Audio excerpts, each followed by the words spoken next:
అది అని అనుకుంటున్నాడు వాటికి ఏం పనుందా? వాడేం కాదు. నీ మనస్సాక్షి నేను సరిగా చూసుకోకపోతే నీవు కదల్చబడతా ఉంటావు అని తన అర్థం. సరే, మనం ఈరోజు వాక్య భాగంలోకి వెళదాం. ఈరోజు ఈస్టర్ పండుగ అంతేనా? ఈస్టర్ అంటే అర్థం అంటే యేసుక్రీస్తు ప్రభువు సమాధి నుండి తిరిగి లేపబడినటువంటి దినం. ఆయన చనిపోయి ఆయన ముందుగానే చెప్పాడు, నేను చనిపోతాను, నేను 3 దినాలు 3వ దినాన నేను లేస్తాను అని ఆయన మాట చెప్పాడు. చెప్పినట్లుగా లేచాడు. దాన్ని మనం ఈరోజు పండుగగా చేసుకుంటున్నాం. ఇది క్రిస్మస్ కంటే చాలా ముఖ్యమైనటువంటి పండుగ. ఇది క్రిస్మస్ చేసుకుంటాం కదా మనం, దానికి కంటే ఇది చాలా ప్రాముఖ్యమైనటువంటి పండుగ మనకి. ఈ పండుగ రోజు సర్వసాధారణంగా ఏ పని పెట్టుకోకూడదు క్రైస్తవుడు అనబడిన వాడు. అర్థమైందా? ఏ పని చేయకుండా ఆయన్ని ఆరాధించడానికి ముందు సమయాన్నిచ్చి ఆ తరువాతే ఏదైనా మనము చేసుకునే దానికి సిద్ధపడాలి. అది క్రైస్తవుడి యొక్క లక్షణం. ఎందుకు అంటే మనకు ఈ పునరుద్ధానం లేదా ఈ ఈస్టర్ పండుగ ద్వారా మనకు ఎంత గొప్ప వాక్యాన్ని ప్రభు మనకి ఇచ్చాడో మనం ఈరోజు నేర్చుకున్నాం. మనం నేర్చుకుంటూనే ఉన్నాము, కానీ దాన్ని అర్థం చేసుకోలేనటువంటి పరిస్థితి ఉన్న పరిస్థితులు కూడా అలాగే ఉన్నాయి ఈ రోజుల్లో కరెన్సీ ఉంటే ఏమి పని జరగడం లేదు. కాబట్టి అందుకు దాసోహమైపోయి మనం దేవుడిని పక్కన పెట్టి మనం దేనికోసం ప్రయాణలాడుతా ఉన్నాం? ఈ లోక సంబంధమైనటువంటి దానికోసం ప్రాకులాడుతా ఉన్నాం. మంచిదే, నేను అలా ప్రాకులాడటం మంచిది కాదని చెప్పను. అలా ప్రాకులాడకపోతే మనకు జీవనం లేదు. కానీ దేవుడు మనకు కొన్ని నియమాలు ఇచ్చున్నాడు. 7 దినాలు సృష్టించి 6 దినాలు మీరు పని చేసుకొని 7వ దినం మాత్రం ఎట్టి పరిస్థితిలో దేవుని సన్నిధిని దూరం అవ్వకూడదు. నేను నిజంగా చెప్తున్నాను, మీరేమైనా తర్వాత నిజమైన క్రైస్తవుడు చేసే పని తెలుసా? ఆదివారం ఎట్టి పరిస్థితుల్లో స్వంత సంఘాన్ని విడిచి ఒక ప్రాంతానికి వెళ్ళకూడదు. గుర్తుపెట్టుకోండి, ఇది నిజమైనటువంటి క్రైస్తవుడు ఉండవలసినటువంటి గుణం. వాడు ఆదివారం వస్తుంది అంటే ముందు ఎక్కడికి వెళ్ళాడు? సొంత సంఘం. సొంత సంఘం అంటే నీ గ్రామంలో లేక నువ్వు వెళుతున్నటువంటి, నీవు రక్షించబడినటువంటి, నీవు విమోచించబడినటువంటి సంఘాన్ని విడిచి ఇంకొక సంఘానికి వెళ్ళకూడదు. ఇబ్బందిని బట్టి చెప్తున్నా నేను, జాగ్రత్తగా వెళ్ళి. ఒకవేళ అన్ఎక్స్పెక్టెడ్ గా వేరే ప్రాంతానికి వెళ్ళాల్సి వచ్చింది, అప్పుడు తప్పు. ఏదో ఒక చర్చికి మనం వెళ్ళాలి. అబ్బాయి ఏ పోతాం ఏదో చర్చికి, మనం ఏదో ఊరికి వచ్చేసాం కదా అని అనుకోవడం అది క్రైస్తవుడికి మంచిది కాదు. జాగ్రత్తగా వినండి. మీరు ఇంకా ఎన్ని దినాలు నేర్చుకుంటానంటారు, ఇంకా ఎంతకాలం పసిపెట్టగానే ఉంటారు. ఆల్రెడీ అల్లకొల్లోలం జరిగిపోతా ఉంది ప్రపంచం అంతా. ఇంకా నేర్చుకునే స్థితిలో ఉంటే రేపు నీ ఎదుటికి వచ్చి నువ్వు ఒప్పుకుంటావా ఆ మాట అంటే ఒప్పుకోగలరా? ఒప్పుకోలేరు. ఎందుకని? మనము బలహీనము పసిబిడ్డలమై ఉన్నామని పౌలు గారు అంటారు. నేను అన్నమాట కాదు. పౌలు ఏమంటారు? మీరు ఇంకా పసిబిడ్డలనే ఉన్నారు, మీరు ఇంకా బలహీనులుగానే ఉన్నారు. ఎప్పుడవుతారు బలవంతులు? చనిపోయిన మరుసటి రోజు అవుతారా? లేదు. ఈ భూమి మీద ఉండగానే బలవంతులు అవ్వాలి. ఈ భూమిని విడిచి పెట్టకదలికే బలవంతులుగా ఉండాలి నువ్వు. అప్పుడు నీవు నిజమైన క్రైస్తవుడివి, క్రైస్తవురాలి. లేకపోతే మనము క్రైస్తవుడి కాదు. అంతే నా ఉద్దేశం. ఇది మీ ఉద్దేశాలు ఎలా ఉన్నాయి నాకు తెలియదు. ఖచ్చితంగా దేవుని సన్నిధికి మనము దూరం అవుతా ఉన్నామంటే నీకు రావాల్సిన ఫలం కూడా దూరం అయిపోతా ఉందని గుర్తుపెట్టుకోండి. దేవుడు మనకు కొన్ని ఫలాలు ఇచ్చాడు, కొన్ని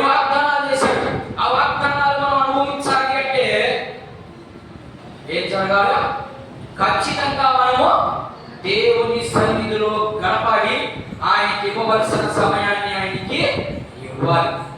అప్పుడు నువ్వు అనుభవిస్తావు ప్రతి దాన్ని కూడా, లేకపోతే అనుభవించలేవు.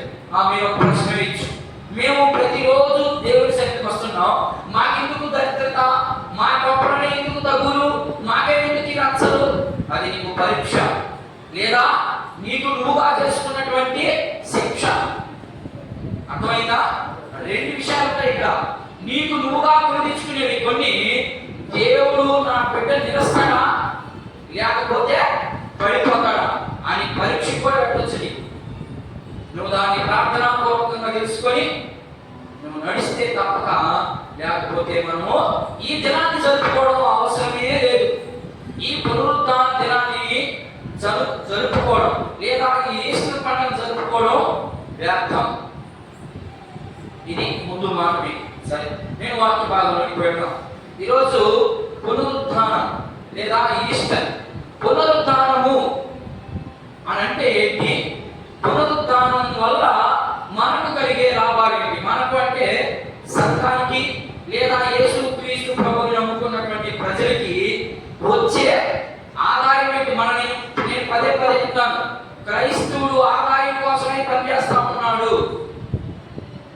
మనం కూడా స్వార్థపరులమే. కాబట్టి వాక్యాన్ని జాగ్రత్తగా మనం అర్థం చేసుకునే ప్రయత్నం చేసేదానికి సిద్ధపడదాం. సరే, చదువుతాను. యోహాను రాసినటువంటి శుభవార్త 11వ అధ్యాయము 25వ వాక్యాన్ని మనం చదువుకొని మన వాక్య భాగంలోకి వెళ్దాం. అందుకు యేసు, పునరుద్ధానమును జీవమును నేనే, నా యందు విశ్వాసముంచువాడు చనిపోయినను చనిపోయినను బ్రతుకును, బ్రతికి నా యందు విశ్వాసముంచు ప్రతివాడును ఎన్నటికీ చనిపోడు. ఏం చెప్తాడు ఇక్కడ యోహాను భక్తుల ద్వారా ప్రభు మనకు తెలియపరుస్తున్నటువంటి మాట ఏంటంటే, పునరుద్ధానమును జీవమును నేనే, నా యందు విశ్వాసం ఉంచగలిగిన వాడు ఎన్నటికీ చనిపోడు. ఒకవేళ బ్రతికున్నాడు, ఇక్కడ రెండు విషయాలు పడతా ఉన్నాయి, చూడండి జాగ్రత్తగా.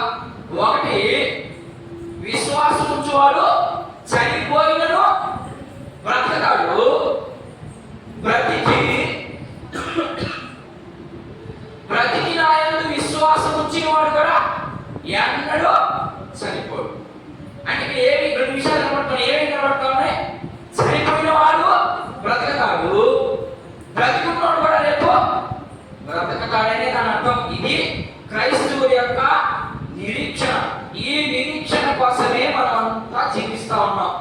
ఈ లోకంలో శ్రమ కావచ్చు, కష్టం కావచ్చు, సంతోషం కావచ్చు, అది ఏదైనప్పటికీ కూడా యేసు ప్రభు దగ్గరికి మనం ఎందుకు వస్తున్నామయ్యా అంటే కేవలం దీనికోసమే, ఇంకొక దానికోసం రావడం లేదు ప్రజలు.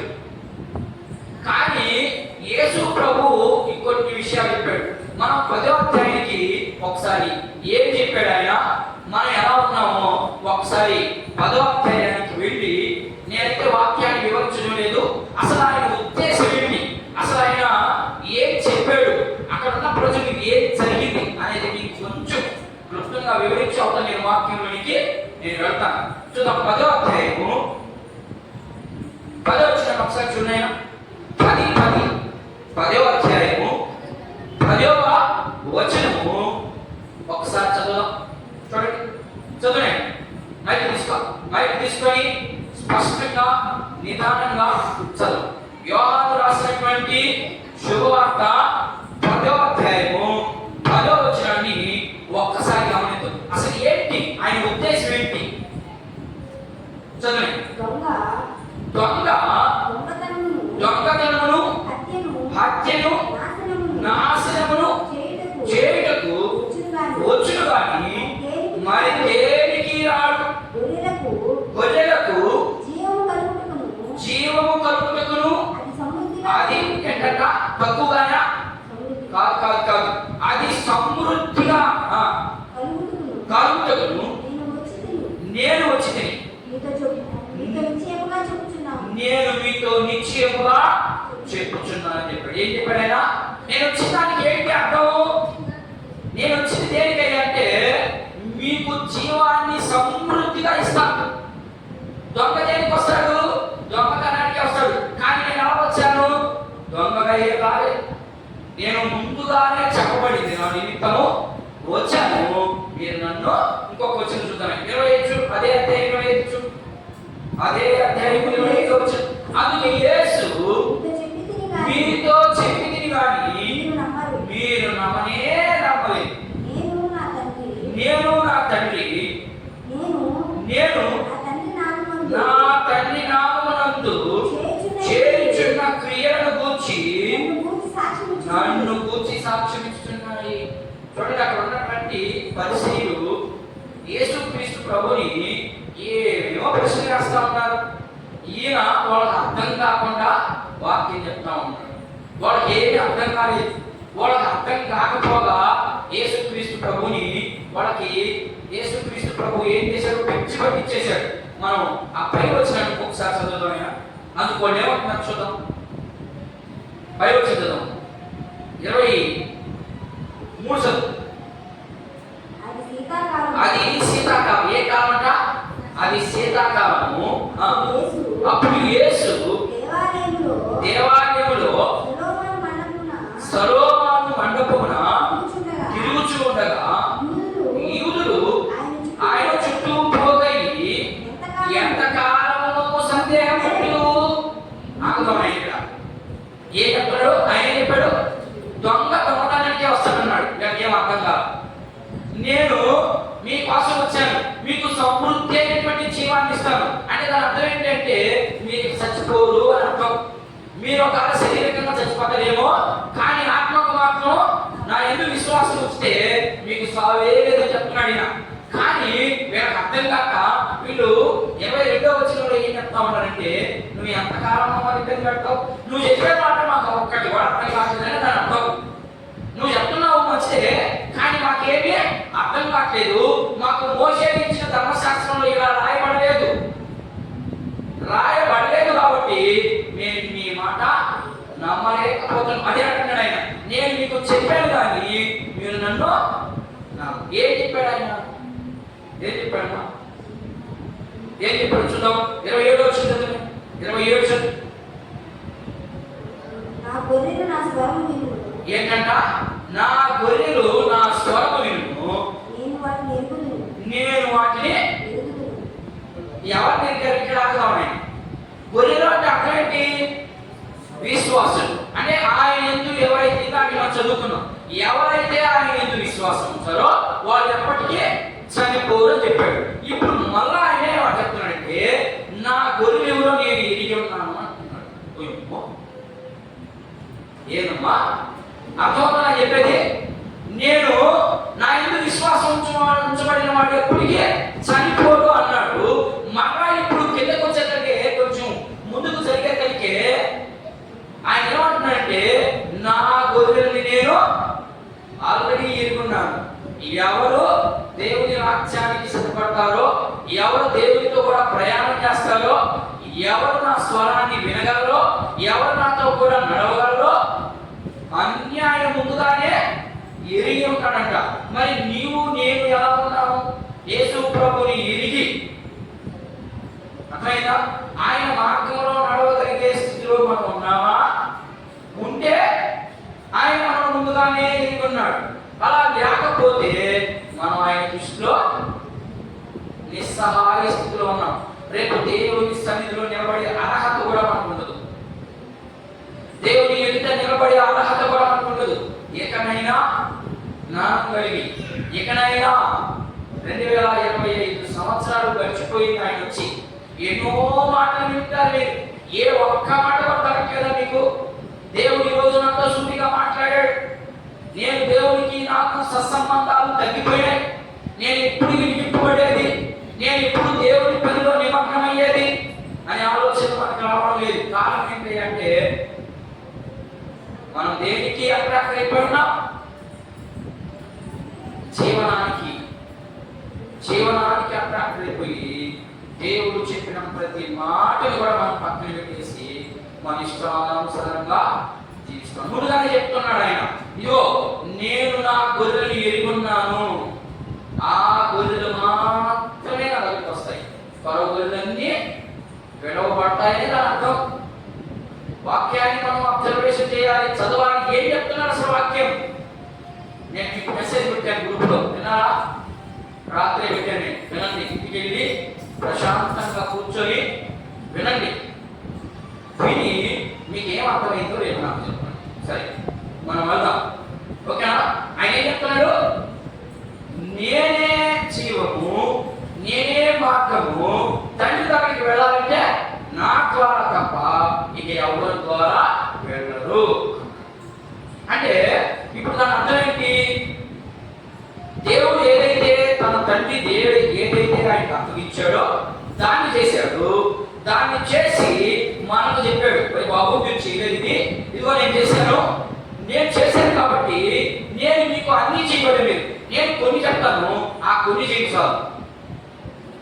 నేను చెప్పిన మాట ఏది విశ్వాసం వచ్చి ఆ కొన్ని చేయండి, మీరు ఖచ్చితంగా దేవుని రాజ్యానికి వచ్చేస్తారు. ఇక నీకు అవసరం లేదు అని అన్నాడు. దానికి కూడా మనం సిద్ధపడలేకపోతున్నాము అంటే మనం ఏ స్థితిలో ఉన్నామో, మన ఆత్మీయ స్థితి ఏంటో ఒకసారి మనం పరిశీలన చేసుకున్నాం. సరే, నేను వాక్య భాగంలోకి వెళ్తా ఉన్నాను. వాక్య భాగంలో ఇక్కడ ఏం జరుగుతా ఉంది అంటే పునరుద్ధానం గురించి మాట్లాడుతున్నాడు యేసు ప్రభువు వారు. అసలు పునరుద్ధానం అంటే ఇక్కడ నేను రాశాను. పునరుద్ధానం అంటే ఏంటి? పునరుద్ధానం అంటే ఏంటైనా ఎవరికైనా మీకు ఐడియా ఉంది చెప్పండి. పునరుద్ధానం అమ్మా చదువులే చెప్పండి, ఏ ఇబ్బంది లేదు. మీకు తెలియకపోతే నేను చెప్తాను, ఒకవేళ నాకు తెలియకపోతే మీరు మీ ద్వారా నేను తెలుసుకుంటాను. పునరుద్ధానము అంటే అర్థం ఏంటి అమ్మా? చనిపోయి తిరిగి జన్మించుట పునరుద్ధానమా? అంతేనా? పక్కగా చేతులు ఎత్తండి. చనిపోయి తిరిగి లేవే పునరుద్ధానం అన్నాడు మాత్రం చేయకండి. 1 2 3 4 5 6 7 అంతేనా? నాకు ఏదైనా వాక్యం చెప్పగలరా, చూపించగలరా? దాని మీద నాకు ఏదైనా వాక్యం ఆధారం ఉందా? ఒక మనిషి పునరుద్ధానం అంటే చనిపోయి సమాధి చేయబడి తిరిగి లేచితే అది పునరుద్ధానం అవ్వదు.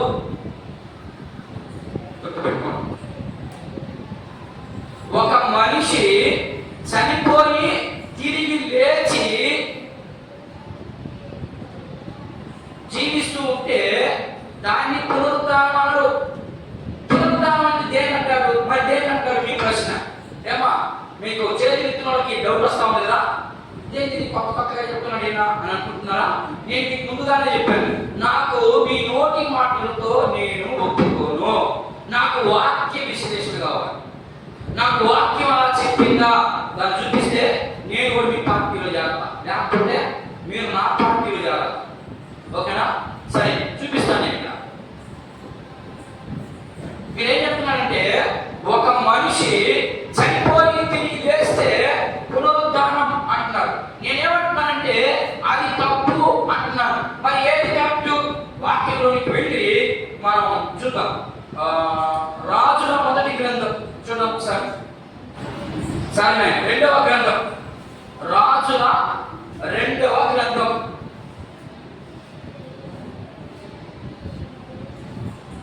13వ అధ్యాయం 20-21 వచ్చిన చదువుదాం సార్. మీకు పాత నిబంధనలో చూపిస్తున్నాను. యేసు ప్రభు మీద లేదా వాళ్ళ ప్రశ్న, ఆయన ఏం చెప్తున్నాడంటే పునరుద్ధానము నేనే, జీవము నేనే అని అన్నారు.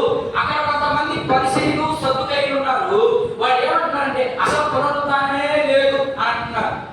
అలాంటి వాడికి కొంత వివరణ ఇచ్చడానికి చూపిస్తున్నాను. చూడండి, చదువు. తరువాత ఎలీషా చనిపోగా వారిని ఆ సమాధిలో ఉంచితిరి. 1 సంవత్సరం గడిచిన తర్వాత మోయాబీయుల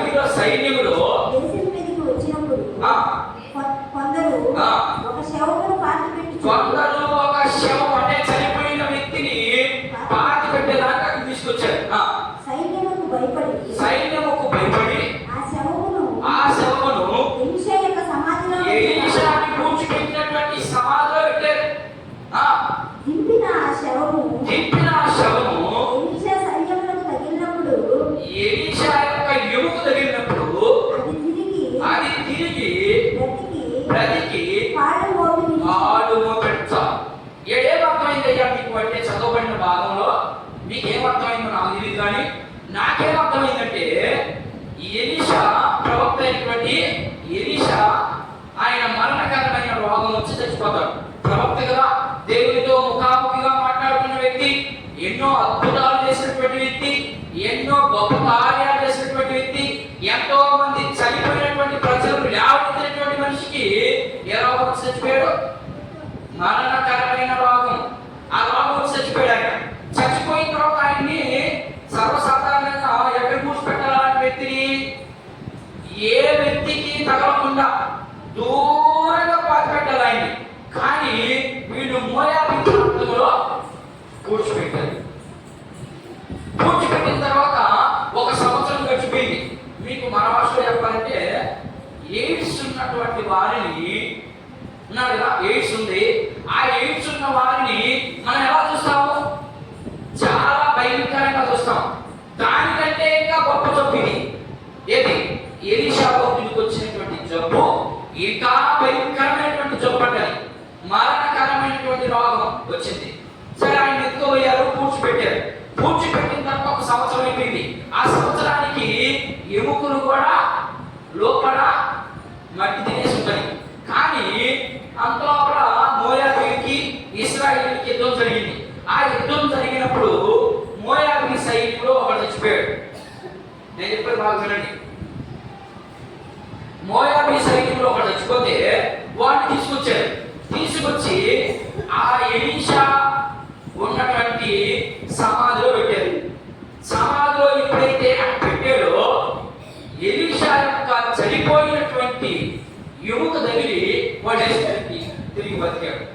దీన్ని మీరేమంటారంటే మీ భాషలో ఏమన్నారమ్మా? పునరుద్ధానం అంటే తిరిగి బతికాడు కదా.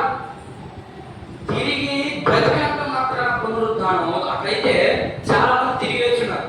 వాళ్ళందరూ పునరుద్ధానం అయినటువంటి మా మనుషుల కాదు. తిరిగి మరలా చనిపోయాడు ఆ వ్యక్తి. ఎవరు? లేచిన వ్యక్తి కొన్ని రోజులు బట్టి మరలా చనిపోయాడు. దీన్ని పునరుద్ధానం అన్నారు.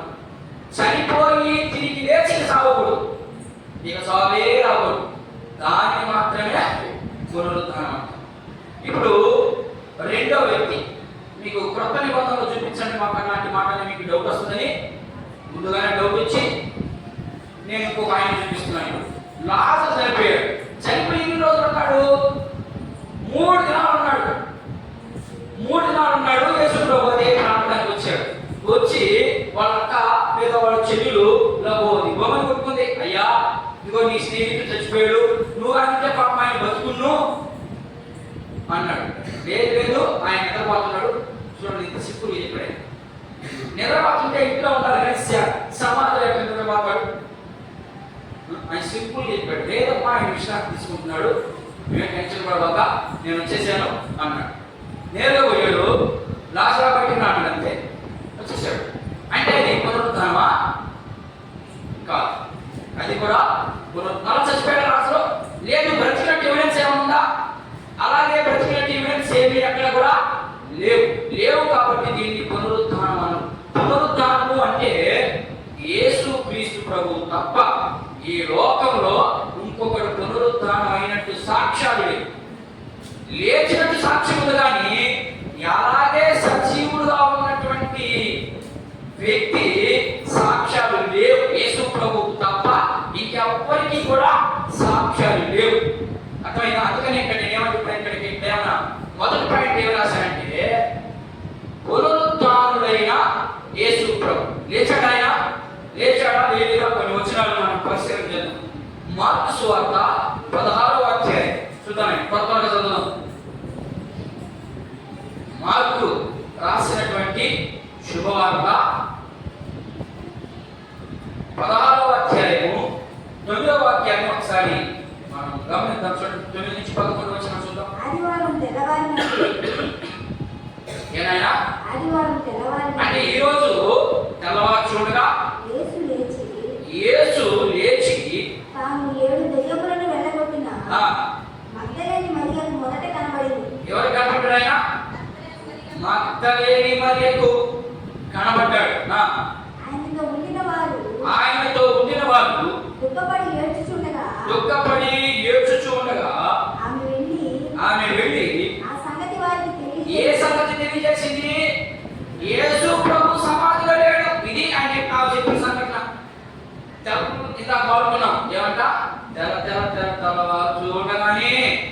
ఇప్పుడు కూడా చాలా చర్చిల్లో చాలా డినామినేషన్ వాళ్ళు, సంఘాల వాళ్ళు వేకోజాన్ని 4 గంటలప్పుడు పోయి సమాధానం చూస్తూ ఉంటారు. ఇప్పుడు కూడా ఏమన్నా పిచ్చా ఉపాధమా ఏమన్నా అర్థం ఉందా? అప్పుడు ఆయన వేస్తే ఇప్పుడేం కాకెళ్ళేది? ఇప్పుడు వెళ్ళి ఆ సమాధానంలో కూర్చొని చూస్తూ ఉంటారు. యేసులోకి వస్తాడేమని ఆయన ఏమన్నా మనం తిరిగి వేస్తారా?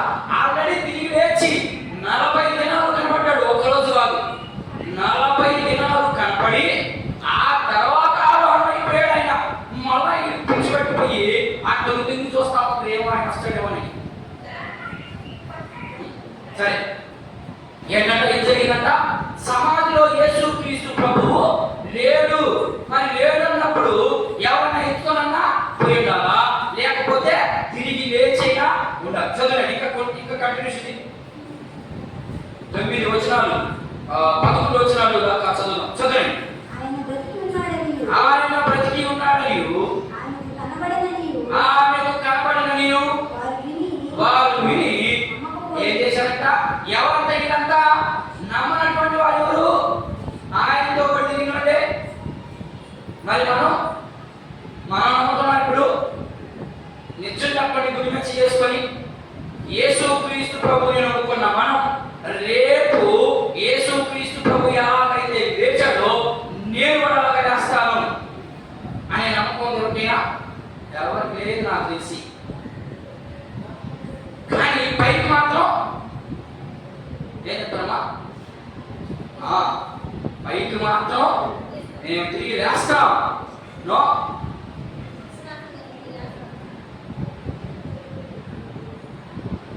ఏం పనేస్తామా?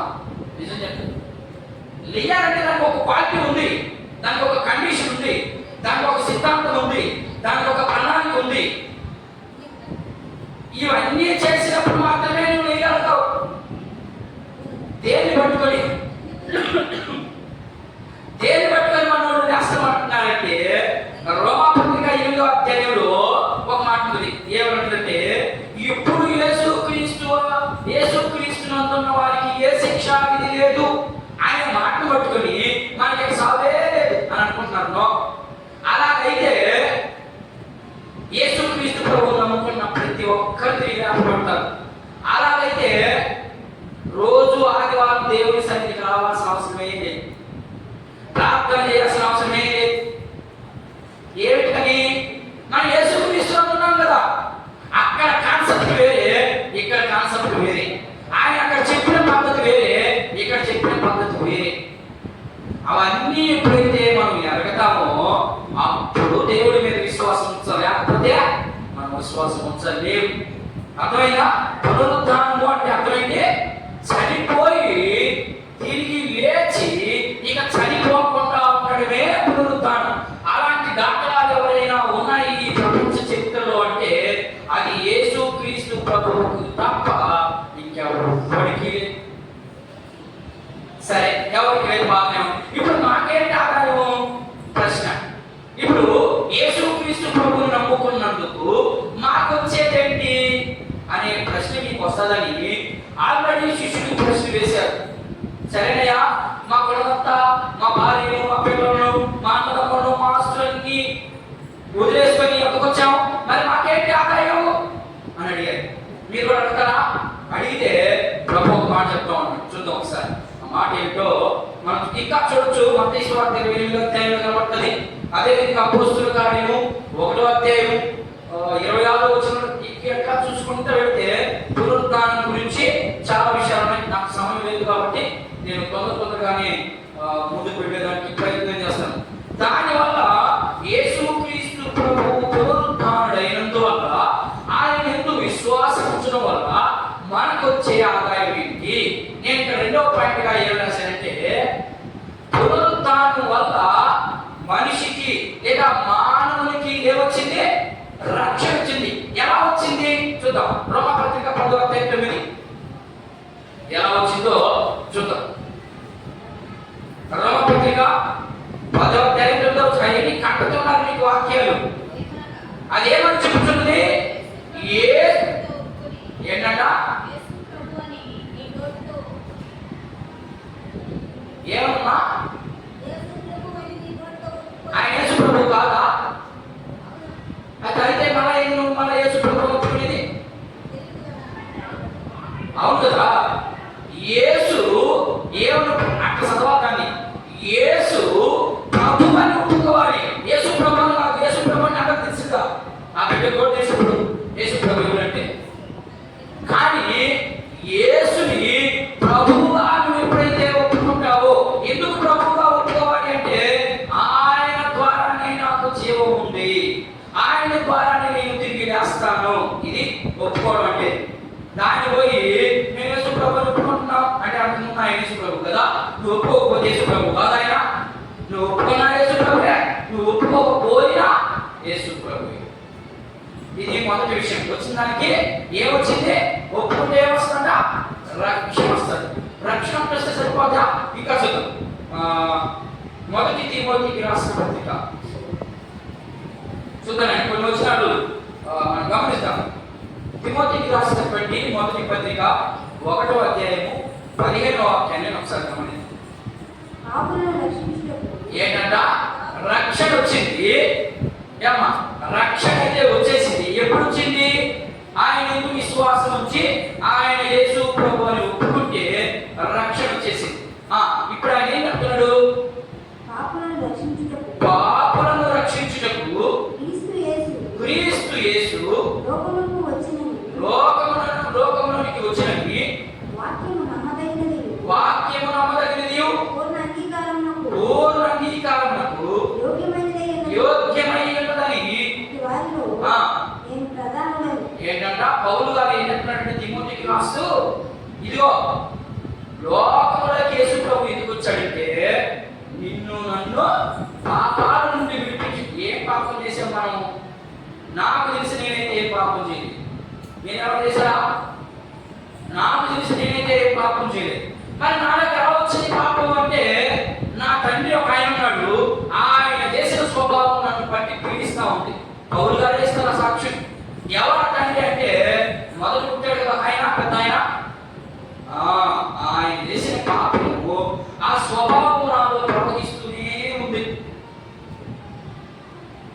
నేనేమి పాపం చేయలేదు. పాపం అంటే అర్థం తెలుసా? పాపం అంటే దేవుడు చెప్పిన మాటలు ధిక్కరించడమే పాపం. సినిమా చూడటం పాపం కాదు, నాటకం చూడటం పాపం కాదు, ఇవన్నీ పాపాలు కాదు. ఈ పాపపు స్వభావంతో నిన్ను అవి ఆకర్షిస్తున్నాయంతే. అది స్వభావమే తప్ప పాపం కాదు. పాపము అంటే అర్థం ఏంటంటే, బైబిల్ గ్రంథం చెప్పేది పాపము ఏంటి అంటే దేవుని మాటను నువ్వు వినకపోవడే పాపం అంతే. ఇక నువ్వు ఏం చేసినా ఎక్కడో సరే. 2 వచనాలు మనకు కనబడి వచ్చిన వల్ల మనకు వచ్చే ఆదాయం ఏంటంటే, మొదట రక్షణ వచ్చింది. ఆ రక్షణతో పాటు మన పాపాలన్నీ కూడా పోయాయి కదా. ప్రజలు చెప్పింది పాపను రక్షించడం వరకు వచ్చాయని అన్నాడు. మన మీద ఉన్నటువంటి ఆదాములో నుంచి వచ్చినటువంటి స్వభావము ఇప్పుడు మనకు ఏమైపోయింది? తీసివేయబడింది. ఎందుకని? యేసుక్రీస్తు ప్రభు చనిపోయి తిరిగి లేచాడు కాబట్టి. తిరిగి రాకపోతే మన మీద కూడా పాపం అట్లాగే ఉండేది. బాగా అర్థం చేసుకోవాలి. ఇక్కడ ఆయన తిరిగి లేచాడు కాబట్టి మనకేమొచ్చింది? విమోచన, విడుదల వచ్చింది. లేకపోతే మనకు విడుదల లేదు, విమోచన లేదు. మనం కూడా ఆయన పోయాల్సింది. అందరూ దావీదు అంటాడు, అందరూ పోవాల్సిన మార్గంలోకి నాకు సమయం అయిపోయింది, నువ్వు జాగ్రత్తగా ఉండు, నువ్వు నీ పిల్లలు అప్పుడే నీ సింహాసనం కదల్చబడదు. ఈ మాట ఎక్కడ ఉన్నాయంటే రాజుల 1 గ్రంథము 6వ అధ్యాయం కాబట్టి మనకి సొలొమోను చెప్తాడు ఇక్కడ దావీదు. నేను కూడా మీకు చెప్తా ఉన్నాను ఏమని, దేవుని మాట దేవుని పని నెగ్లెక్ట్ చేయబాకండి. ఏ విషయంలో అయినా సరే, అది ఎన్ని కష్టాలున్నా ఎన్ని సమస్యలున్నా దేవునికి ఇవ్వవలసిన సమయం, దేవునికి చేయవలసినటువంటిది మనం చేస్తేనే. దావీదు మహారాజు ఎంతో గొప్ప రాజు, అయిన 40 సంవత్సరాలు ఆయనకి అపజయమే లేదు. అలాంటి వ్యక్తి తన కుమారుడికి ఏం చెప్తున్నాడంటే, ఇదిగో నేను అందరూ పోవలసినటువంటి మార్గం అంటే అర్థం ఏంటంటే, నాకు కూడా చావు దేవుడు కనబడతా ఉంది, నేను చచ్చిపోబోతున్నాను, నేను చచ్చిపోయే ముందు నీకు ఒక విషయం చెప్పాలి. ఏంటంటే నేను 40 సంవత్సరాలు, నా 16వ సంవత్సరం నుంచే నేను యేసుక్రీస్తు ప్రభుని చూశాను, ఆయనతో ముఖాముఖిగా మాట్లాడుతున్నాను. ఆయన నాకు తేల్చి చెప్పింది ఏంటంటే, నా మాట మాత్రమే విను అన్నాడు. నువ్వు కూడా ఆయన చెప్పినటువంటి ధర్మశాస్త్రంలో ఒక్క మాట కూడా పొల్లు కూడా తప్పుకోకుండా చెయ్యి, అప్పుడు నీకు ఇస్తానన్న వాగ్దానం. ఏ వాగ్దానం ఇస్తానన్నాడు? అబ్రహాము సంతానంలో నుంచి దావీదు వస్తాడు, దావీదు సంతానంలో నుంచి యేసుక్రీస్తు ప్రభు వస్తాడు, ఆయన సింహాసనాన్ని ఎక్కతాడు అని చెప్పాడు దేవుడు వాగ్దానం. ఎక్కడా చెప్పాడు దావీదు మహారాజు ఏమని, ఇదిగో దేవుని మాట విధేయత చేస్తే సింహాసనం ఎక్కరు అని అర్థం. విధేయత చేస్తే ఎక్కరు, కానీ అవిధేయత చేస్తే ఎక్కరో. ఇప్పుడు ఎక్కలేకపోయాడు. కారణం ఏంటంటే అవిధేయులైపోయి ప్రస్తుతంగా బ్రతికి దేవుణ్ణి అవమానపరిచాడు. కాబట్టి దేవుడు రాజుగా రాలేకపోయాడు. అది కారణం. మరొక కారణం ఏంటంటే అది. సరే, ఇప్పుడు ఏమొచ్చింది? మనకి పాపం పోయింది. ఫస్ట్ రక్షణ వచ్చింది. రక్షణతో పాటు ఏమొచ్చింది? పాపాలన్నీ పోయాయి. పాపాలన్నీ పోయిన తర్వాత ఇక ఎట్లా చచ్చిపోతాం? పాపం పోయింది, మనకి బ్రతికిన తర్వాత కొద్ది దినాలకి చనిపోతాం. చనిపోతే వచ్చే ఆదాయం ఏంటి చూద్దాం. మొదటి తెస్సలోనికీయులకు రాసినటువంటి పత్రిక 4వ అధ్యాయం చూద్దాం. ఎక్కడ చదవాలి? 4వ అధ్యాయము 14వ వచనాన్ని ఒకసారి మనం గమనిద్దాం. ఏంటంట? యేసు మృతి పొంది తిరిగి లేచినని మనము నమ్మిన ఎడల అదే ప్రకారము ఏంటంట? యేసుక్రీస్తు ప్రభువునందు నిద్రించిన వారు దేవుడు ఆయనతో కూడా ఏం జరుగుతుందట? యేసుక్రీస్తు ప్రభువునందు విశ్వాసం ఉంచితే, ఒకవేళ నువ్వు చనిపోయింటే, ఇందాక చదువుకున్నాం మనం, చనిపోయింటే యేసుక్రీస్తు ప్రభువు తన భార్య కోసం రాబోతా ఉన్నాడు. ఆ భార్యని అపార్థం చేసుకోవాలండి. చాలా మంది అపార్థం చేసుకుంటున్నారు. యేసుక్రీస్తుకు భార్య ఉంది అని అంటున్నారు. వాడు భార్య చెప్తున్నాడే, భార్య ఎవరు? సంఘమే ఆయన భార్య. మనము భార్యని సంబోధించుకుంటున్నాం. వాక్యం ఏం చెప్తుందంటే వధువు సంఘము అని అంటది. దాన్ని మనకు అర్థమయ్యేదానికి బైబిల్ బోధించేవాడు ఏమంటే భార్య అని బోధిస్తారు. మనకు అర్థమయ్యేదానికి బైబిల్లో భార్య లేదు, వధువు సంఘం. వధువు దేనికి సాదృశ్యం? భార్యకు సాదృశ్యం. అందుకని అలా మాట్లాడి దాన్ని తప్పుగా ఊహించుకోబాకండి. మాస్టర్ భార్య చెప్పాడు, నేను భార్యని అని అనబాకండి. మనం వధువు సంఘం అంతే. మనకు అర్థమయ్యేదానికి ఇలా మాట్లాడతారు. సరే, ఇప్పుడు ఏమైపోయాడంటే ఆయన ఏం చెప్తున్నాడు? ఆయన మొదట వారిని తీసుకొస్తారు. తర్వాత చదువు కంటిన్యూషన్. ప్రభు మాటను బట్టి ఇది చెప్పున్నది ఏమనగా, ప్రభు రాకడ వరకు సజీవులమై నిలిచియుండు వరకు. అంటే చనిపోయిన వారి గురించి చెప్పేశాడు. ఇప్పుడు నిలుచున్న వాడు వచ్చింది అంటే చచ్చిపోతాను నేను వేసేది, మేము బ్రతుకుంటేనే ఒక దేవుడు వచ్చేసి మా పరిస్థితి ఏంటి అనే ప్రశ్న వస్తుందని మళ్ళా పౌలు గారు అదే సంఘానికి మళ్ళీ చెప్పండి, సజీవులపై నిలుచున్న మనము నిద్రించిన వారి కంటే ముందుగా ఏం చెప్తాడు? అంతేనమ్మా, ఆయన సన్నిధికి ఎవరు ముందు అక్కడే కన్ఫ్యూజ్ అయిపోతుంది. ఇప్పుడు చనిపోయిన వారిని ముందు ఎంట పెట్టుకొని వస్తానన్నాడు. రెండవది సజీవులైన మనమని తీసుకుపోతానన్నాడు. ముందుగా ఎవరు పోతారు ఆయన సన్నిధికి? చనిపోయిన వారే కదా అక్కడ రాస్తున్నది. చదువు మరొకసారి చదువు. మేము ప్రభు మాటను బట్టి మీతో చెప్పేది ఏమనగా ప్రభు రాకడ వరకు సజీవులమై నిలిచి ఉండు మనము నిద్రించిన వారి కంటే ముందుగా ఆయన సన్నిధికి చేరము అంటే పోము అని అర్థం. ఎవరు పదాన్ని అర్థం? చనిపోయిన వారే. చనిపోయిన వారు ఎక్కడికి వెళ్తారు? మన ఈలో చెప్తా ఉన్నాడు ఆయన చచ్చిపోయిన ఆయన ఎక్కడ చెప్తాడు? వాక్యం ఉందా? మన వాళ్ళకి ఎందుకు కనపడుతున్నారు అట్లా? ఇప్పుడు చనిపోయినమ్మా నేను చనిపోయాను అయిపోతుంది. ఓయక మా పాస్టర్ ఇదంతా జరుగుతామని చెప్తాను. ఇక్కడ వాక్యం ఏం చెప్తుంది? చనిపోయిన వారు ముందు దేవుని సన్నిధికి వెళ్తారని చెప్తుంది. ఆత్మ ఎవరి దగ్గర నుంచి వచ్చింది?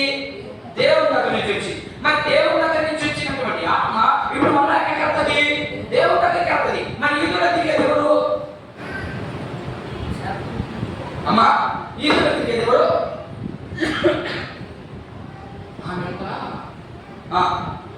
వేస్తున్నాను పాప.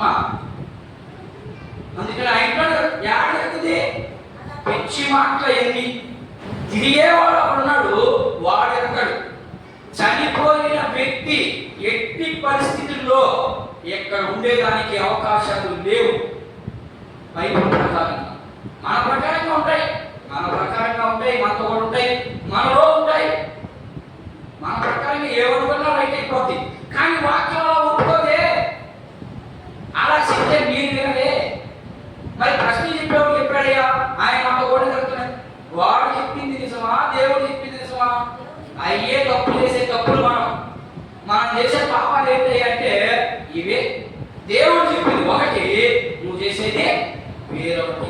ఇది దేవుని దృష్టికి పాపం. ఆ పాపాలు చేయొద్దు దయచేసి చెప్తున్నా. ఎంతవరకు చేసేయో ఇది మొదలుకొని మానేసి కేవలం వాక్యం ఏం చెప్తా ఉంది, వాక్యంలో ఉన్నట్టుగా జీవించడానికి ప్రయత్నించి అంతే. సరే, ఇంకొక మాట చూడండి. రెండో పత్రిక ఆ పక్కనే ఉన్న చూడండి పుస్తకం. రెండో పత్రిక 2వ అధ్యాయం 13వ వచనం చూద్దాం. ఎవరు వాళ్ళు చూద్దాం. ప్రభు వలన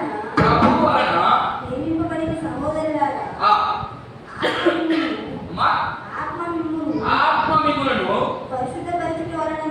పరిశుద్ధపరచుట వలన మీరు సత్యం అంటే యేసుక్రీస్తు ప్రభు మాట మాత్రమే సత్యం. దాన్ని నమ్ముట వలన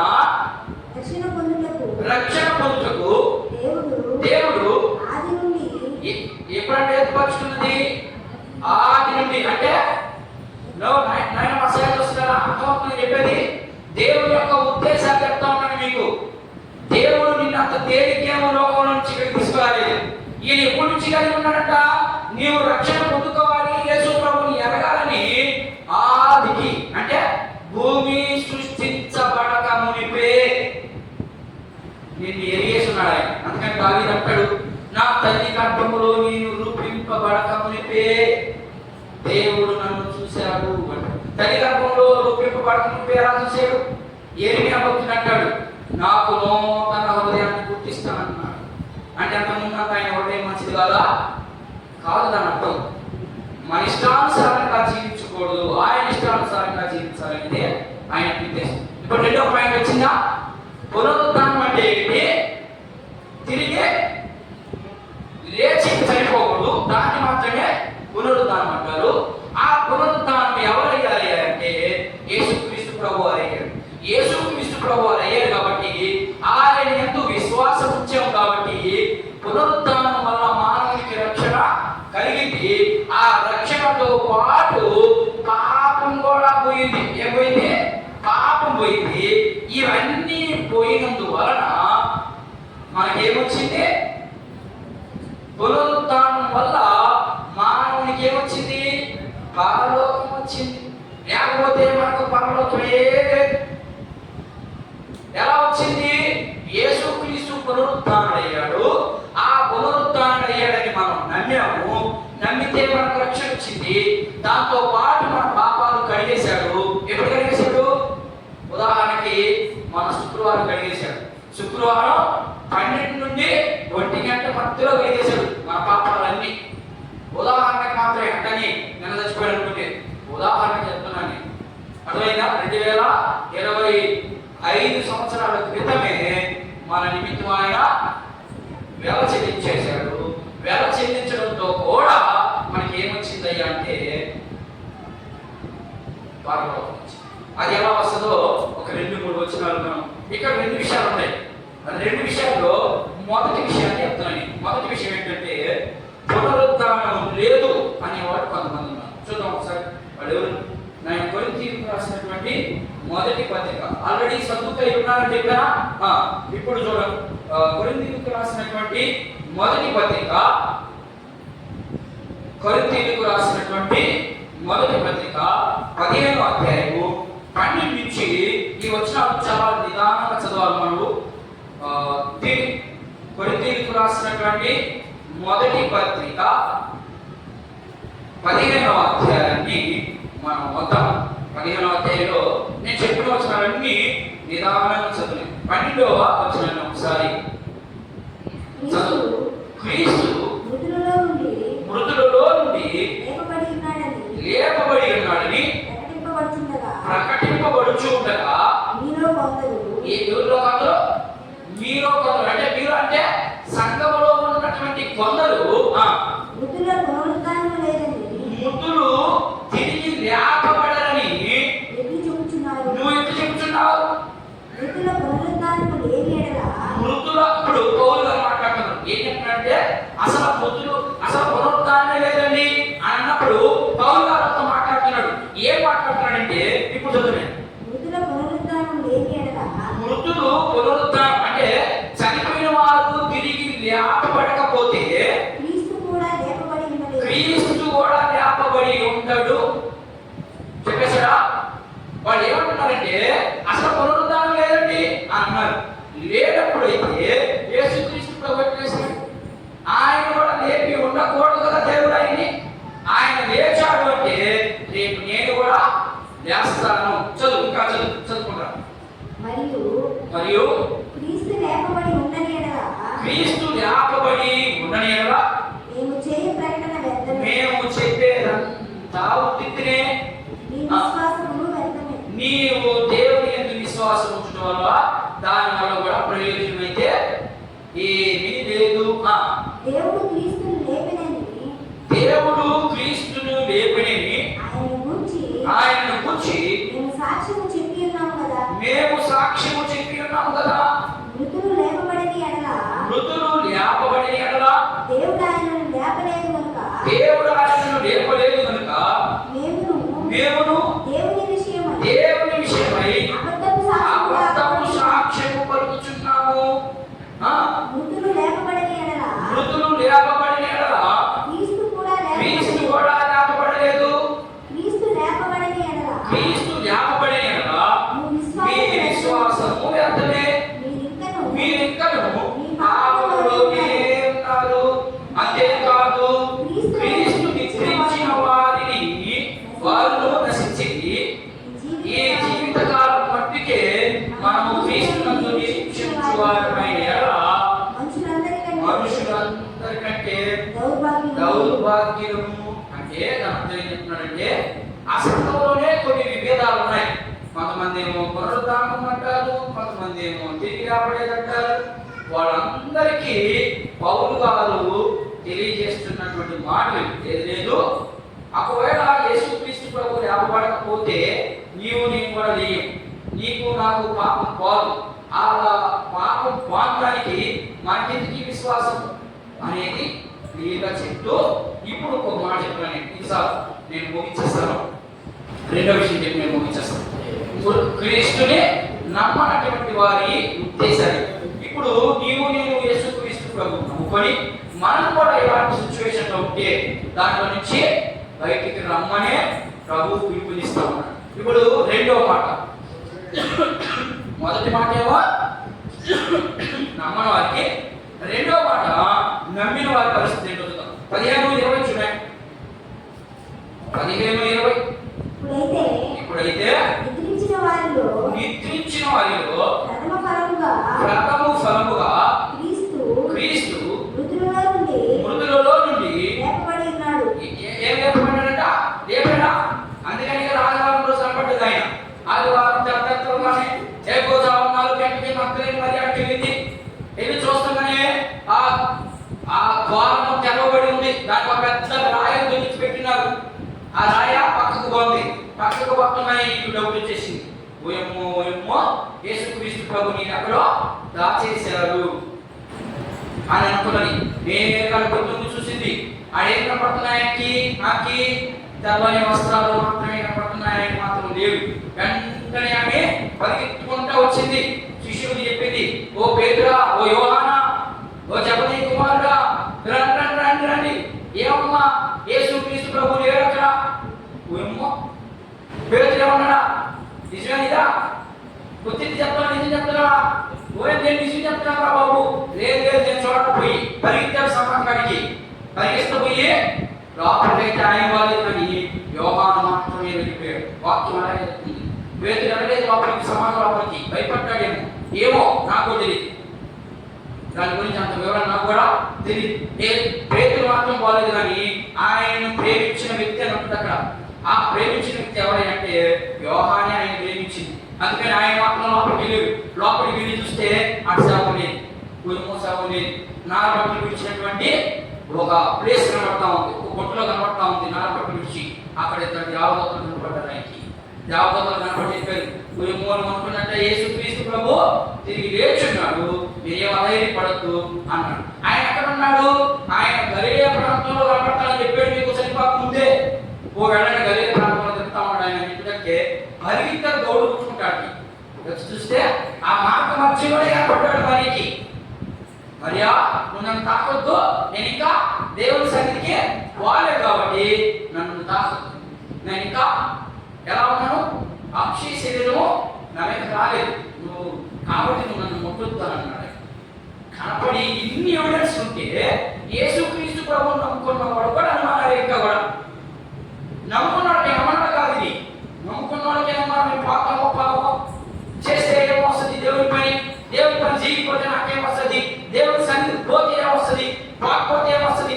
ఈ అనుమానాలతోనే పోతున్నాం మనం. ఏ అనుమానం పెట్టుకోవద్దు. అందుకనే ఈ పునరుద్ధానం, ఈ ఈస్టర్ రోజు మనకి దేవుడు తెలియపరుస్తున్నది ఏంటంటే ఇలాంటి అపోహలు ఏమైనా ఉన్నాయా మీకు? అపోహలన్నీ తీసి, ఎందుకని నేను తిరిగి లేచాను, మిమ్మల్ని కూడా లేపుతాను. ఆ అధికారము నాకుంది. మనం యోహాను సువార్త 11వ అధ్యాయాన్ని మనం 10వ అధ్యాయం మొత్తం మనం చదువుకుంటూ వస్తే నేను దీన్ని పెట్టుటకు అధికారం ఉంది, దేన్ని ప్రాణం పెట్టడానికి అధికారం ఉంది, మళ్ళా ప్రాణాన్ని తీసుకునే అధికారం నాకు ఇచ్చాడు దేవుడిని యేసుక్రీస్తు ప్రభువు చెప్తా ఉన్నాడు. ఆయన విశ్వాసం వచ్చిన వారికి అధికారము ఉంటుంది. ఇంకొక మాట చదవాలి. 15:41 అది ఎలా ఉంటుందో చూద్దాం. సూర్యుని మహిమ వేరు, చంద్రుని మహిమ కూడా వేరే. వాళ్ళకి అర్థం కావడానికి ఇలాంటి మాట చెప్తే ఏమన్నా అర్థం అవుతుంది? మీకేమన్నా అర్థం అవుతుందా? పని వాడు యేసు ప్రభు ఏం చెప్తున్నాడంటే సూర్య మహిమ వేరే, చంద్రుడి మహిమ వేరే అన్నాడు. మీకేమన్నా అర్థం అవుతుందా? క్రైస్తవులుగా 30 ఏళ్ళు మనం వచ్చి ఏమర్థమైంది? సూర్యుడి మహిమ వేరే, చంద్రుడి మహిమ వేరే అన్నాడు. అంటే ఏంటంటే ఏమర్థమైంది మనకి? వాళ్ళకి ఏమీ తెలియదు పక్కన ప్రజలకి. మరి వాళ్ళకి అలాంటి మాటలు చెప్తే ఏమైనా అర్థం అవుతుందా? చూడండి, ఎందుకు ఆయన ఈ విధంగా అర్థం కాకుండా చెప్పాడంటే నువ్వు నేను పోతామని నాకు. కానీ చూడండి, మన మీద ఎంత ప్రేమ ఆయనకున్న ప్రేమ చూడండి. నువ్వు నేను వాళ్ళకి నిజం చెప్పేస్తే, వాళ్ళకి ఉపమానం చెప్పకుండా నిజంగా ఒరే నేను నా మహిమని చెప్పేసింటే నువ్వు నేను పోతాం అనడానికి. అలా పోకూడదని వాళ్ళకి తెలియబడినటువంటి దాన్ని వాళ్ళకి అర్థం కాకుండా చెప్పేశాడు దేవుడు. ఇప్పుడు అదే చెప్తాను. ఏం చెప్తున్నాడు? సూర్యుడి మహిమ వేరే, చంద్రుడి మహిమ కూడా వేరే. అసలు నక్షత్రముల మహిమ వేరే. మహిమను బట్టి ఒక నక్షత్రం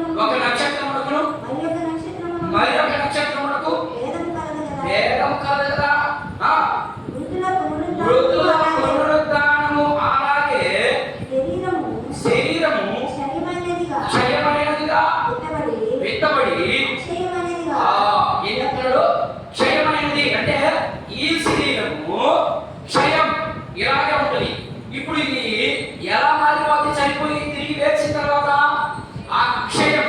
అక్షయం అంటే ఈ అవయవాలు కనపడదు, చేతులు కాళ్ళు ఏం కనపడదు.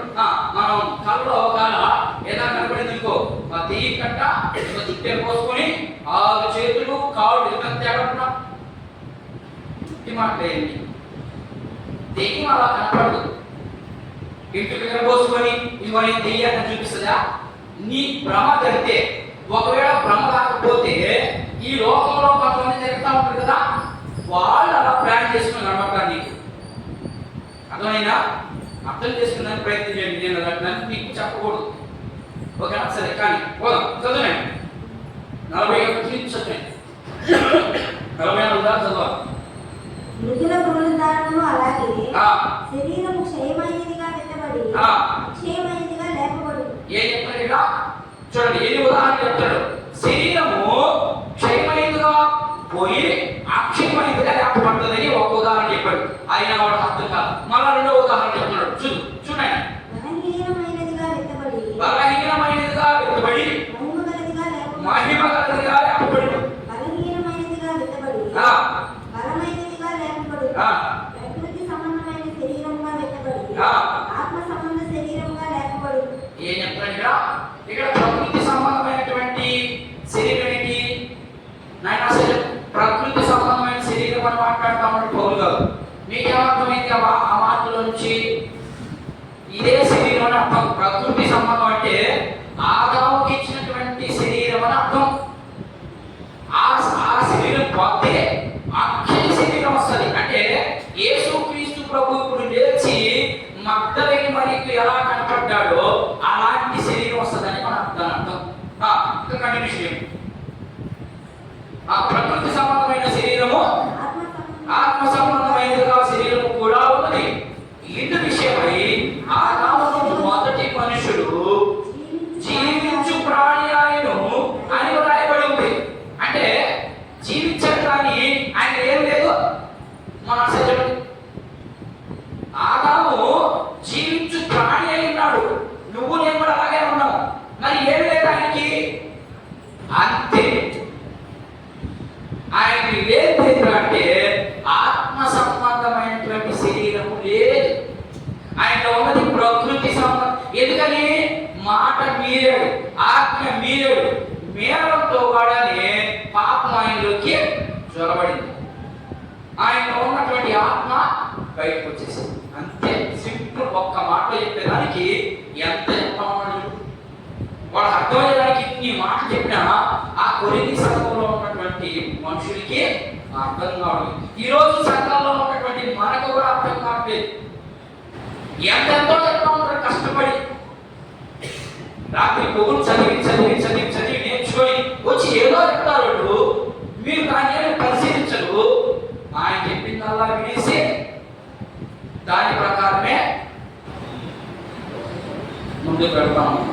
కానీ వాక్యం ఎలా ఉందా అని మనం కూడా పరిశీలన చేయాలి. చూద్దాం. ఇంకొక మాట చదువు. 15:45 45 నుంచి 58 వరకు ఎట్లా 11వ వచనంలో ఆ మాట చెప్పేసి నేను ముగించేస్తాను. చదువు 45వ వచనం. ఇందు విషయమై ఆదాము మొదటి మనుషుడు జీవించు ప్రాణి ఆయను అని రాయబడి ఉంది. కడపటి ఆదాము జీవింపచేయు ఆత్మ ఆయను. ఆత్మ సంబంధమైన మొదటి కలిగినది కాదు, ప్రకృతి సంబంధమైనదే మొదటి కలిగినది. తరువాత ఆత్మ సంబంధమైనది మొదట మనుషుడు ఏమయ్యాడు? భూ సంబంధి అయిపోయాడు. అదే స్వభావం మమ్మల్ని పట్టి పీడిస్తానే ఉంది. ఆయన మమ్మల్ని అని అంటున్నాను అంటే మన అందరినీ అని అర్థం. మొదట మనుషుడు భూ సంబంధి అయిన మనిషి కాబట్టి అదే స్వభావం ఆ పోలికలోకి వచ్చేసింది.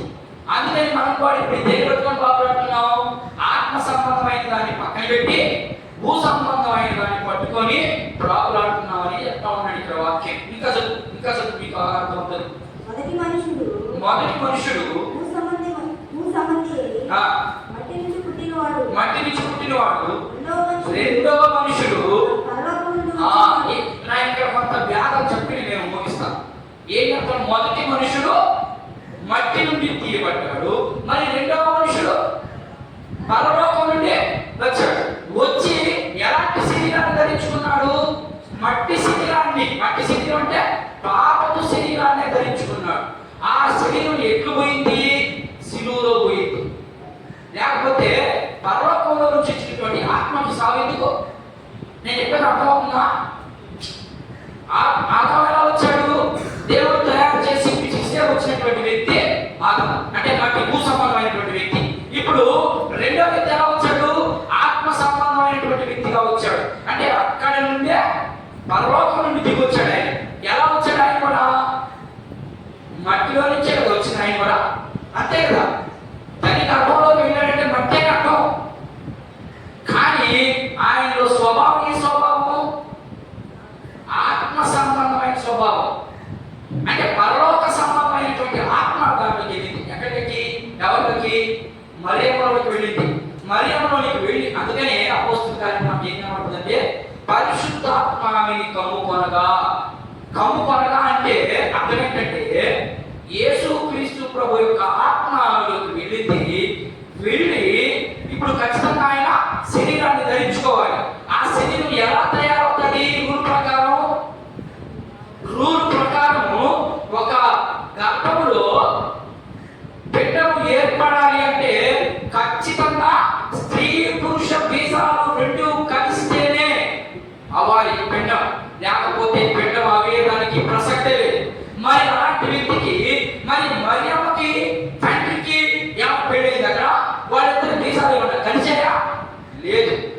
ఎలా జరిగింది అక్కడంటే పరిశుద్ధాత్మ మరియమ్మ మీదకి పోయింది. పోతుందనే ఆత్మ అందులోకి వెళ్ళింది. ఆత్మ వెళ్ళి ఆయనకు ఒక రూపం కావాలి కాబట్టి కొంత కన్నం తీసుకుంది, కొన్ని ఎముకలు తీసుకుంది, రక్తం మాత్రం ఆమెదే.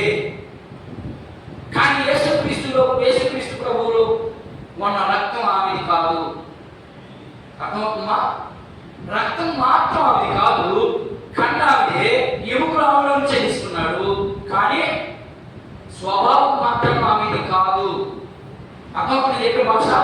స్వభావం మాత్రము ఆదాము స్వభావం రాలేదు, లేదా మరియమ్మ స్వభావం రాలేదు. చాలా మంది పుట్టినటువంటి బిడ్డని ఎలా సంబోధించుకుంటాం మనం? మన ఆయన కోరుకో, లేదా మన అమ్మ కోరుకో అని అంటాం. ఇది స్వభావం. కానీ యేసుక్రీస్తు ప్రభుకి ఆ స్వభావం లేదు. అది ఆయన ఉన్న స్పెషల్. ఎందుకయ్యా ఆయన్ని ఆరాధించాలి దేవుడు అంటే ఈ ఒక్క మాటకే ఆరాధించాలి. ఈ ఒక్క మాటకే మనం ఆయన దేవుడిని పూజించగలగాలి. అలా పూజించగలుగుతున్నామా? మనకే అనుమానాలు, క్రైస్తవులకే అనుమానాలు. ఎవరికో కాదు, క్రైస్తవులు కూడా అనుమానాలే. చాలా జాగ్రత్తగా ఉండాలి దేవుడి విషయంలో. పరిశుద్ధాత్మకు వ్యతిరేకంగా మాట్లాడితే అలాంటి వారికి మరణ శిక్ష అని దేవుడి వాక్యం చెప్తా ఉంది.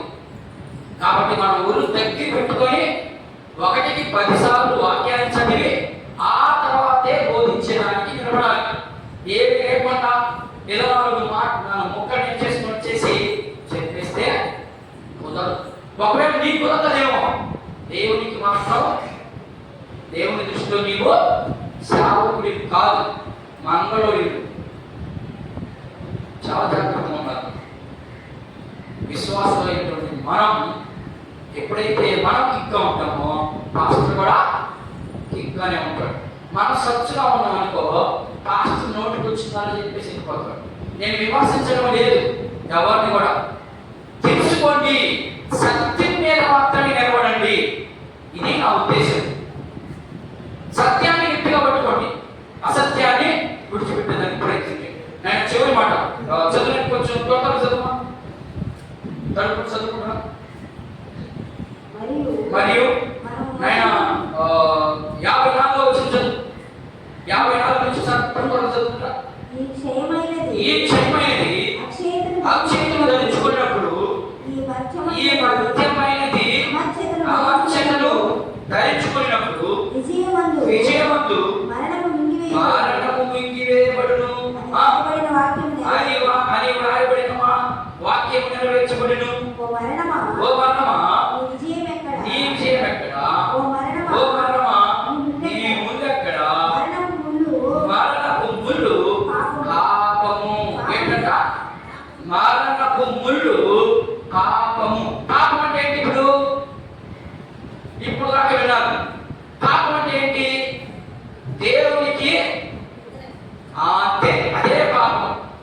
విపరీతంగా ఉంటే పాపమే.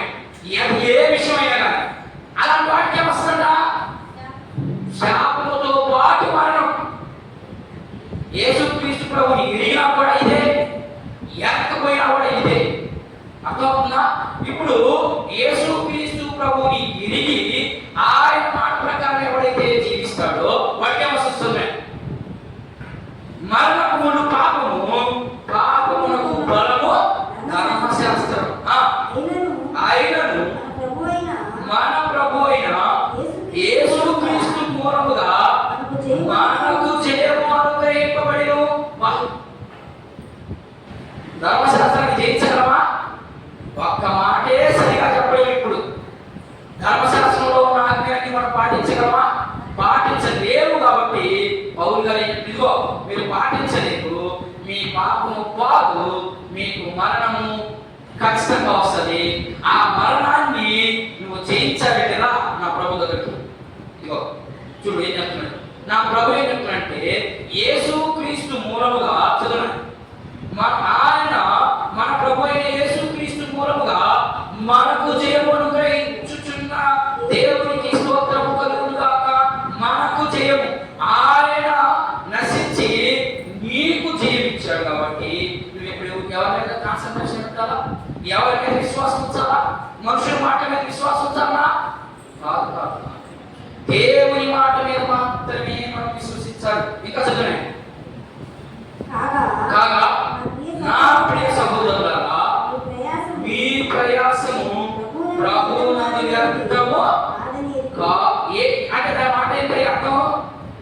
యేసు ప్రభు దగ్గరికి వచ్చి నువ్వు ఏమి నష్టపోయినా అది వ్యర్థం అవ్వదు అని దాని అర్థం. నేను అర్థం ఆలోచిస్తుంటాను. ప్రభువునందు నువ్వు చేసిన ప్రతి దానికి ఒకరోజు ఫలితం ఉంది అనేది ఆ మాట అర్థం. ఏం చెప్తున్నా సత్యం. కాగా నా ప్రియ సహోదరులారా, మీ ప్రయాసము ప్రభువునందు వ్యర్థము కాదని ఎరిగి స్థిరులుగాను కాకలని వారుగాను ప్రభు యొక్క కార్యాభివృద్ధి ఎప్పటికీ ఆయన పని నీ ఆస్తంతా పోయినా ఆఖరికి నీ ప్రాణము పోతా ఉన్నా ఎవరిని అసలు చూపించమంటున్నాడు?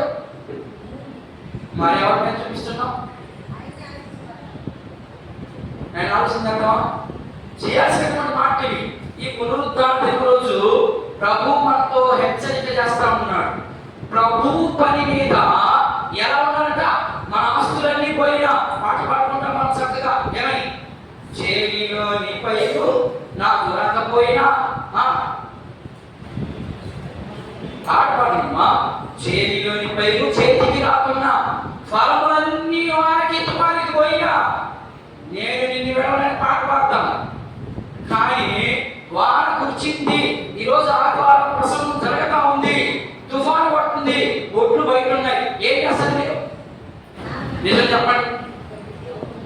ముందు చర్చి ఉంటే రేపు ఆదివారం పోదాము, దేవుని పని ఉంటే ఎల్లుండి చేసుకున్నాము, ముందు పోయి దేవుడు పెట్టాలా? మన ప్రయాస ఎలా ఉంది? అందుకనే ఇలాంటి ప్రయాస వ్యర్థము. అందుకనే దీపం ఉండగానే ఇల్లు చక్క పెట్టుకోవడానికి ఎందుకు ఎప్పుడంటే దాని అర్థం ఏంటంటే మీరు ఈ రోజు కూలి ఈ రోజే, రేపు కూలి రేపే. ఈ రోజుకి ఈ రోజు జాగ్రత్త చేసుకోవడానికి ప్రతి పని రేపు ఏమొస్తుందో తెలియదు మనకి. అలా చేసుకొని చాలా మంది నష్టపోతా ఉన్నారు. అర్థమైందా? అలా చేసుకొని చాలా మంది నష్టపోతా ఉన్నారు.